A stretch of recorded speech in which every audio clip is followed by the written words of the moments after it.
Le ciel s'est déchiré d'un coup. Ce n'était pas un bruit lointain, pas un grondement sourd comme on en entend dans les films ou lors des orages d'été. Non, c'était un déchirement métallique, une stridence absolue qui semblait vibrer directement à l'intérieur de la cage thoracique. La nuit dernière, le monde a basculé dans une nouvelle dimension de la terreur, et honnêtement, même moi qui passe mes journées à scruter les abîmes de notre géopolitique, j'ai du mal à réaliser l'ampleur de ce qui vient de se produire. Imaginez la scène. Vous êtes chez vous, l'air est lourd, la nuit est tombée sur le Moyen-Orient. C'est le soir du Seder de Pessah, ce moment sacré où les familles juives se réunissent autour d'un repas rituel pour célébrer, ironie tragique du sort, la libération de l'esclavage et la survie de leur peuple. Les tables sont dressées, les prières murmurent, les enfants écoutent les anciens raconter l'histoire. Et soudain, les sirènes hurlent à la mort. Le plus grand barrage de missiles balistiques depuis le début de cette guerre effroyable s'abat sur Israël. Le dôme de fer, cette merveille technologique censée être le bouclier impénétrable, est saturé, débordé, étouffé sous le nombre. Les images qui tournent en boucle sur les réseaux obscurs, celles que les journaux télévisés hésitent à vous montrer dans leur intégralité, ressemblent à la fin du monde. Des traînées de feu strient la nuit noire, suivies d'explosions cataclysmiques qui font trembler la terre jusqu'à Tel Aviv. Et pendant que la terre tremble et que des civils innocents courent vers les abris anti-aériens la peur au ventre, que se passe-t-il à des milliers de kilomètres de là, dans les salons feutrés et climatisés où se décide le sort de l'humanité ? Laissez-moi vous dire, je sais ce que vous pensez. Vous vous dites que nos dirigeants doivent être en cellule de crise, les manches retroussées, analysant chaque donnée avec une précision chirurgicale pour éviter l'embrasement mondial. Eh bien, détrompez-vous. La réalité est infiniment plus absurde et, pour tout vous dire, terrifiante. J'ai ouvert mes écrans ce matin et mon regard s'est figé sur une déclaration de Donald Trump publiée sur son réseau Truth Social. J'ai dû relire ce texte 3 fois. La première fois, j'ai cru à une parodie. La deuxième, j'ai cherché la date pour voir si ce n'était pas une vieille archive. La troisième fois, un froid glacial m'a parcouru le dos. Voici ce qu'il a osé écrire au moment même où le monde frôle l'apocalypse. Le nouveau président iranien, nettement moins radicalisé et beaucoup plus intelligent que son prédécesseur, a demandé aux États-Unis d'Amérique un cessez-le-feu.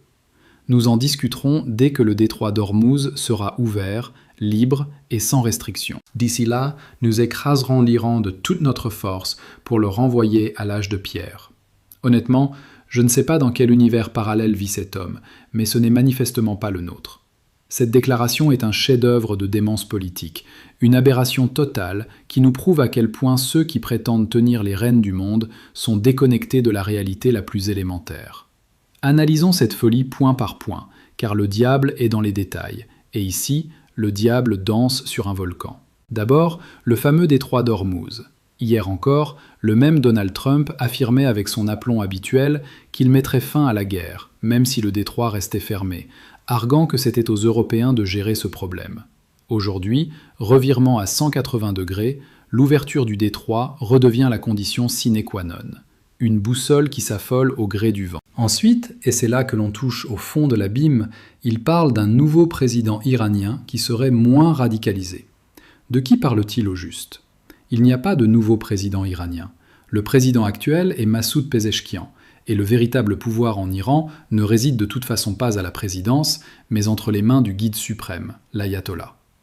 Donald Trump, l'homme qui veut redevenir le commandant en chef de la première puissance militaire mondiale, l'homme qui a le doigt effleurant le bouton nucléaire, ne connaît même pas l'organigramme de son pire ennemi. Il confond les postes, il invente des profils psychologiques sur des fantômes. Mais le pire reste à venir. La prétendue demande de cessez-le-feu de l'Iran. Quelques minutes après cette publication délirante, la claque diplomatique est tombée, sèche et humiliante. Le ministère iranien des Affaires étrangères a publié un démenti catégorique. Les affirmations du président Trump selon lesquelles l'Iran aurait demandé un cessez-le-feu aujourd'hui sont fausses et sans aucun fondement, ont-ils déclaré. Imaginez la scène. Le leader américain invente une reddition diplomatique pendant que les missiles balistiques iraniens pleuvent sur Israël. C'est une schizophrénie géopolitique totale. Je me pose la question, et je vous la pose avec une gravité absolue, car il en va de notre survie collective. Sommes-nous vraiment entre les mains d'hommes qui ont perdu tout contact avec le réel, ou est-ce une stratégie de manipulation mentale si sombre, si perverse, que nous refusons obstinément de la voir en face ?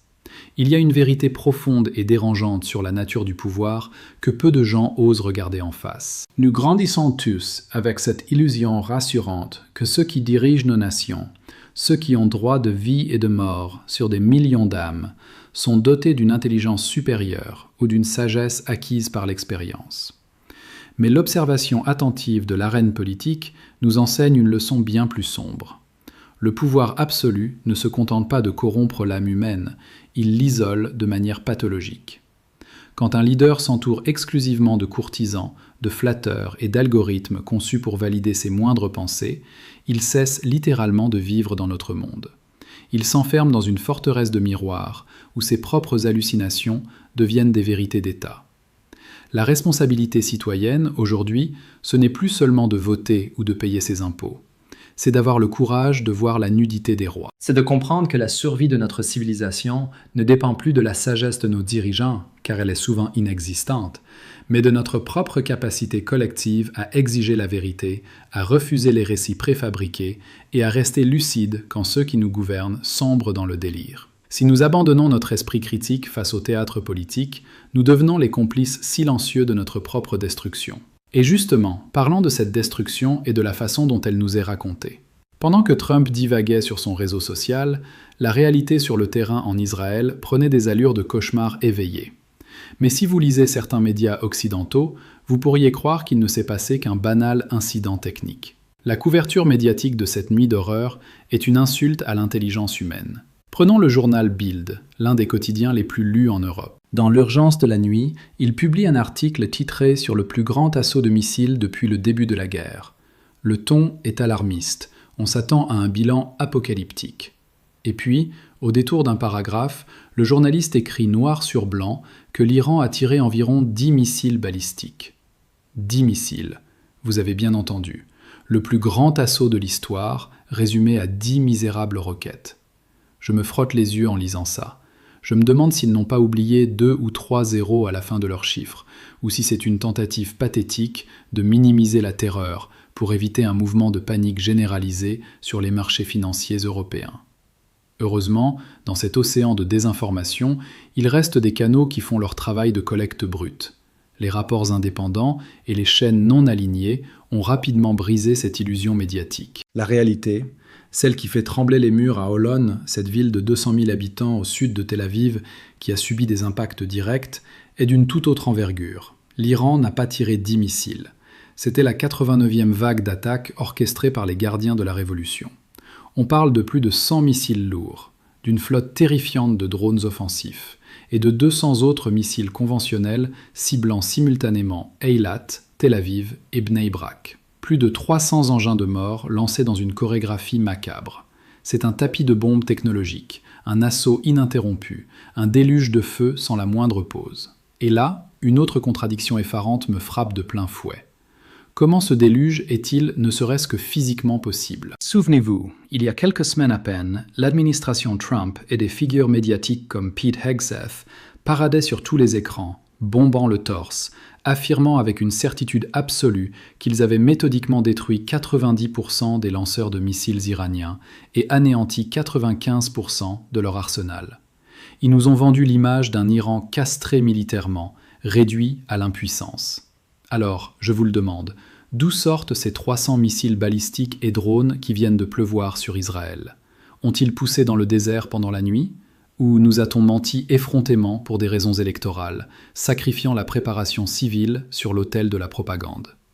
Pourquoi les médias de masse et nos dirigeants choisissent-ils de nous aveugler délibérément au moment même où le ciel nous tombe littéralement sur la tête ? L'architecture du mensonge d'État est une machinerie fascinante et redoutable. Il est naïf de croire qu'un gouvernement ment uniquement par panique ou par incompétence.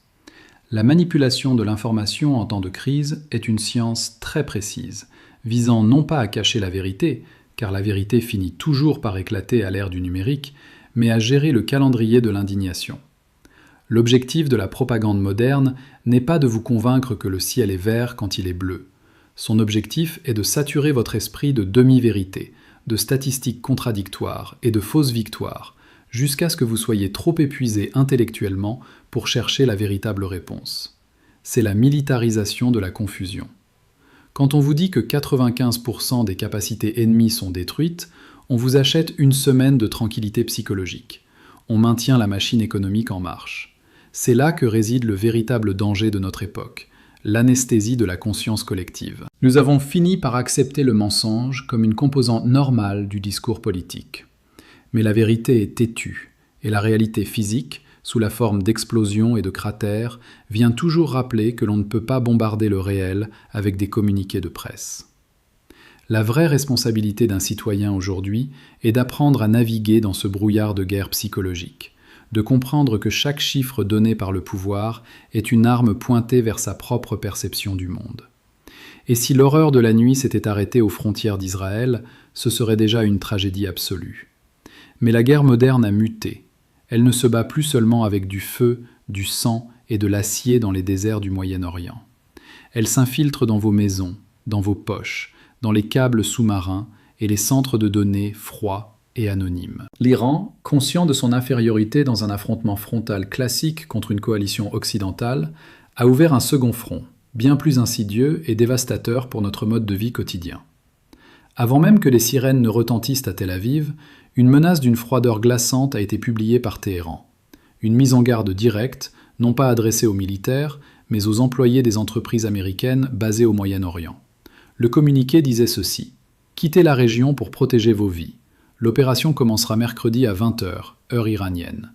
Les entreprises activement impliquées dans les plans d'attaque devront faire face à des mesures de représailles. » Et là, la liste des cibles désignées n'était pas composée de bases militaires ou de navires de guerre. C'était le bottin mondain de la Silicon Valley et de l'industrie militaire. Meta, Apple, HP, Microsoft, Google, Intel, Cisco, Boeing, Oracle, IBM, Dell, Palantir, Nvidia, JP Morgan, Tesla, GE et j'en passe. C'est vertigineux. L'Iran a littéralement déclaré la guerre à l'infrastructure technologique et financière de l'Occident. Et ils n'ont pas bluffé. Les paroles ont été suivies d'actes d'une précision chirurgicale. Il y a quelques minutes à peine, l'annonce est tombée, discrète mais lourde de conséquences. Les serveurs d'Amazon, situés à Bahreïn, le cœur battant des Amazon Web Services dans la région, ont été massivement attaqués. On ne parle pas ici d'une simple panne de réseau, on parle d'infrastructures physiques et logiques qui hébergent les données de gouvernements, de banques, d'hôpitaux, de systèmes logistiques mondiaux. À l'heure où je vous parle, l'ampleur exacte de la destruction est encore classifiée, étouffée sous le sceau du secret des affaires et de la sécurité nationale.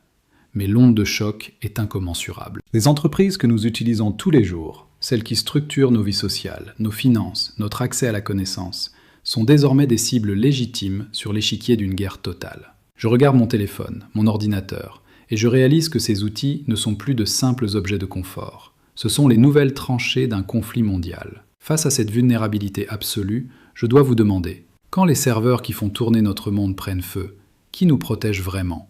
Et surtout, quel est le véritable prix de notre confort numérique si fragile ?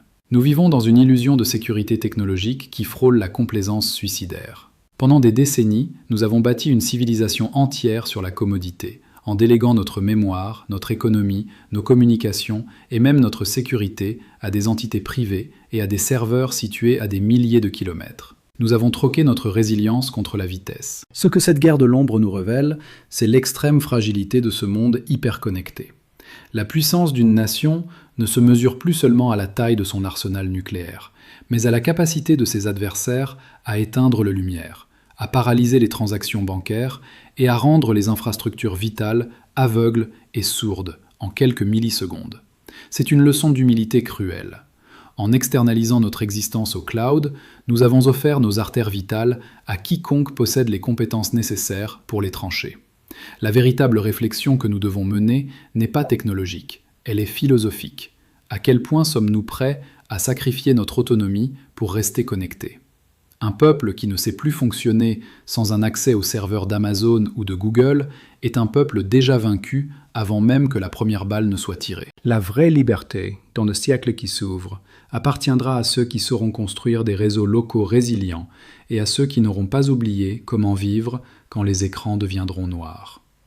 Mais laissons la technologie de côté, car ce qui se joue en ce moment, c'est aussi un jeu macabre avec la chair et le sang humain. Et là, nous entrons dans la partie la plus sombre, la plus insoutenable de cette spirale infernale. Il y a un drame humain qui se noue dans le silence et la censure, une tragédie qui implique des vies innocentes, des fils, des pères, des otages. Pour comprendre la gravité de la situation, il faut relier 3 événements récents qui, pris isolément, sont de simples faits d'actualité, mais qui, mis bout à bout, forment le scénario d'une exécution de masse. D'abord, il y a ce message glaçant du général iranien. Lisez bien chaque mot, car le sous-texte est terrifiant. Il a déclaré que le commandement central américain, le CENTCOM, avait appliqué une censure sévère sur le nombre de soldats américains tués. Puis, il a ajouté cette phrase qui doit hanter des milliers de familles à travers les États-Unis en ce moment même. Nous recommandons à toutes les familles des militaires américains de contacter leurs enfants stationnés au Moyen-Orient dans les prochaines 24 heures. Nous verrons ce qui se passera ensuite. Ce n'est pas une simple provocation verbale, c'est une prise d'otage psychologique à l'échelle d'une nation. Il leur dit « Votre gouvernement vous ment, vos fils sont morts ou captifs, vérifiez par vous-même ». Ensuite vient la deuxième pièce du puzzle, tout aussi macabre. Le porte-parole iranien a émis un avertissement officiel. Si des prisonniers palestiniens sont exécutés, les prisonniers israéliens et américains détenus en Iran, au Liban et en Irak subiront le même sort. C'est la loi du talion appliquée à l'échelle industrielle. Et pourquoi cette menace intervient-elle précisément maintenant ? C'est la 3e pièce du puzzle. Hier, dans un mouvement d'une brutalité politique extrême, Israël a officiellement introduit la peine de mort pour les prisonniers palestiniens impliqués dans des actes de terrorisme. Le calcul est simple, froid, mathématique. 1 + 1 = 2. Si le gouvernement israélien décide d'appliquer cette nouvelle loi et commence à exécuter les prisonniers palestiniens dans ces geôles, la machinerie de la mort s'emballera. L'Iran et ses alliés mettront leurs menaces à exécution. Les soldats américains capturés, les otages israéliens, tous seront sacrifiés sur l'autel de cette surenchère sanguinaire. Et que fait l'administration Trump pendant que l'horloge tourne et que le sang s'apprête à couler ? Elle nie en bloc. Elle jure qu'il n'y a aucun soldat américain prisonnier. Mais comment croire un gouvernement qui a érigé le mensonge en mode de gouvernance absolue ? Nous connaissons tous les récents scandales de dissimulation militaire. Rappelez-vous l'incident du porte-avions USS Ford, justifié par un soi-disant incendie dans la buanderie pour cacher des dégâts structurels suite à une attaque. Rappelez-vous ces avions de chasse américains tombés du ciel, officiellement victimes de pannes mécaniques malencontreuses, alors que tous les analystes indépendants savent qu'ils ont été abattus. Si j'étais un parent aux États-Unis aujourd'hui, si j'avais un fils déployé dans cette poudrière du Moyen-Orient, je ne ferais aucune confiance aux communiqués rassurants du Pentagone. Je décrocherais mon téléphone en tremblant, priant pour entendre sa voix. Face à ce cynisme absolu, où des jeunes hommes servent de monnaie d'échange, je me demande avec effroi, jusqu'où un gouvernement est-il prêt à mentir à ses propres citoyens, jusqu'à cacher la mort et la captivité de ses propres soldats, pour maintenir l'illusion cruelle d'une guerre propre et contrôlée. L'histoire militaire est pavée de trahisons intimes, mais la plus grande d'entre elles reste le mépris des États pour ceux qu'ils envoient mourir en leur nom. Il y a une dimension profondément tragique dans le contrat moral qui lie un citoyen à son armée. Le soldat offre sa vie en échange de la vérité et du soutien indéfectible de sa nation. Mais dans les guerres d'usure modernes, dictées par les sondages, les cours de la bourse et les impératifs électoraux, ce contrat est déchiré. La vie humaine devient une simple variable d'ajustement, une donnée statistique que l'on manipule, que l'on cache ou que l'on nie pour préserver le récit politique. C'est le triomphe de la raison d'État sur la dignité humaine. Ce qui est terrifiant, ce n'est pas seulement que des hommes meurent au combat, car c'est la nature cruelle de la guerre. Ce qui est terrifiant, c'est l'indifférence bureaucratique avec laquelle leur mort ou leur captivité est effacée des registres officiels pour ne pas perturber une campagne électorale ou la perception de l'opinion publique. Cela nous rappelle une loi d'airain de la politique internationale. les empires ne s'effondrent jamais uniquement sous les coups de leurs ennemis extérieurs. Ils s'effondrent d'abord de l'intérieur, le jour où le fossé entre les gouvernants et le sang versé par les gouvernés devient si vaste qu'il engloutit toute confiance nationale. Et alors que le Moyen-Orient menace d'entraîner le monde dans les flammes, une nouvelle stupéfiante nous parvient du cœur même de l'Europe. Une secousse sismique géopolitique dont les ondes vont ébranler les fondations de l'Alliance atlantique. Tenez-vous bien, car ce qui se trame en Allemagne en ce moment même dépasse l'entendement. C'est un changement de paradigme total. Selon des documents internes qui ont fuité il y a quelques heures, le gouvernement allemand prépare une demande officielle pour le retrait pur et simple des troupes américaines de son territoire. D'ici la fin de l'année 2027, l'immense base aérienne de Ramstein, le joyau stratégique de l'armée américaine en Europe, le centre névralgique par lequel transitent les armes, les drones et les blessés de toutes les guerres américaines, devrait être rendu à un usage civil. 35 000 soldats américains, intégrés depuis des décennies dans le paysage allemand, seraient priés de plier bagages et de quitter le pays. C'est énorme. C'est le démantèlement pur et simple de l'architecture de sécurité post-Seconde Guerre mondiale en Europe. Officiellement, les éléments de langage de la coalition au pouvoir, associant la CDU et le SPD, sont parfaitement rodés. Ils affirment, la main sur le cœur, vouloir respecter les inquiétudes de la population face à l'escalade mondiale. Ils déclarent vouloir suivre l'exemple de l'Espagne, poser un acte de souveraineté fort et refuser que l'Europe soit continuellement entraînée dans les guerres expéditionnaires et la politique étrangère belliqueuse des États-Unis. Sur le papier, c'est noble. C'est l'affirmation d'une Europe indépendante, pacifiste, qui prend son destin en main. Mais grattez un peu le vernis diplomatique, plongez dans les coulisses marécageuses de la politique intérieure allemande, et la véritable motivation apparaît, cynique et glaçante. Les initiés et les analystes politiques à Berlin murmurent une toute autre histoire.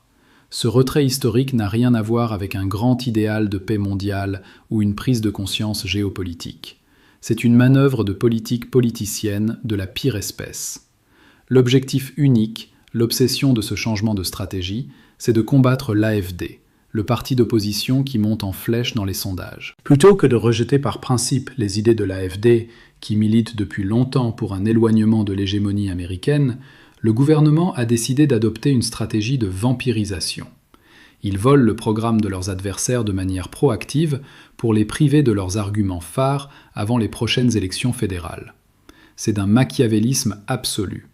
Si ces fuites s'avèrent exactes, nous assistons en direct à une fracture béante entre le continent européen, qui tente désespérément de sauver ses meubles politiques internes, et le bloc formé par les États-Unis et Israël, qui s'enfonce dans la logique de guerre.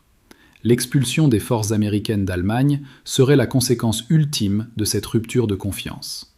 Ironiquement, Donald Trump lui-même a souvent menacé de retirer ses troupes si les Européens refusaient de participer à ces croisades militaires. Les Allemands pourraient bien le prendre au mot. Mais ce qui me révulse profondément, ce qui me laisse un goût de cendre dans la bouche, c'est de voir à quel point nos élites gouvernementales prennent des décisions qui engagent la sécurité de millions de citoyens, non pas pour le bien commun, non pas selon une vision historique à long terme, mais uniquement par calcul électoral mesquin. Fermer Ramstein, expulser 35 000 soldats, bouleverser l'équilibre des forces sur le continent, juste pour grappiller quelques pourcentages dans les urnes face à l'AfD, c'est le niveau zéro de la noblesse politique. Et surtout, connaissant la propension de l'actuel gouvernement allemand à faire de grandes promesses sans lendemain, on est en droit de se demander si cette fuite n'est pas qu'un énorme ballon d'essai, une énième manipulation pour calmer l'opinion avant de faire exactement l'inverse une fois les élections passées. Les bases américaines fermeront-elles vraiment ou n'est-ce qu'une illusion de plus dans le grand théâtre d'ombre de notre époque? Quand on rassemble toutes ces pièces éparses, de la folie communicationnelle de Trump aux missiles déchirant la nuit d'Israël, des serveurs en feu à Bahreïn aux calculs cyniques de Berlin, une fresque effrayante de notre monde contemporain se dessine sous nos yeux. Nous assistons, médusés et souvent impuissants, à l'effondrement en temps réel des grands mythes qui ont structuré notre monde moderne. Le mythe de la protection technologique infaillible, le mythe de la rationalité de nos dirigeants, le mythe de la loyauté des États envers leurs soldats, et le mythe d'une diplomatie guidée par de nobles idéaux. Tout cela vole en éclats sous le poids de la réalité crue. Ce que ces événements nous révèlent de la nature humaine est profond et atemporel. Ils nous montrent que derrière les écrans tactiles, les intelligences artificielles et les discours policés, l'homme reste fondamentalement motivé par l'instinct de survie, la peur et la soif de pouvoir. Les institutions que nous pensions solides comme le roc ne sont en fait que des constructions fragiles, perpétuellement à la merci de la vanité d'un seul homme ou du cynisme d'un comité électoral. Mais dans ce chaos, il y a aussi une immense leçon à tirer pour chacun de nous. Face à des systèmes qui mentent, manipulent et se fissurent, notre seule véritable défense est notre clarté d'esprit. Ne laissez jamais l'anxiété mondiale ou la propagande étouffer votre capacité à raisonner par vous-même. Cherchez les faits sous les discours, observez les actions plutôt que les promesses. Car à la fin, quand les empires tremblent et que les alliances se brisent, la seule véritable souveraineté qui nous reste est celle de notre propre esprit. Ce monde change vite, brutalement, et les masques tombent les uns après les autres. La question n'est plus de savoir qui a tort ou qui a raison, mais qui aura la lucidité de traverser cette tempête les yeux ouverts. Prenez soin de vous, restez éveillés, et surtout, ne cessez jamais de questionner la réalité qu'on essaie de vous imposer.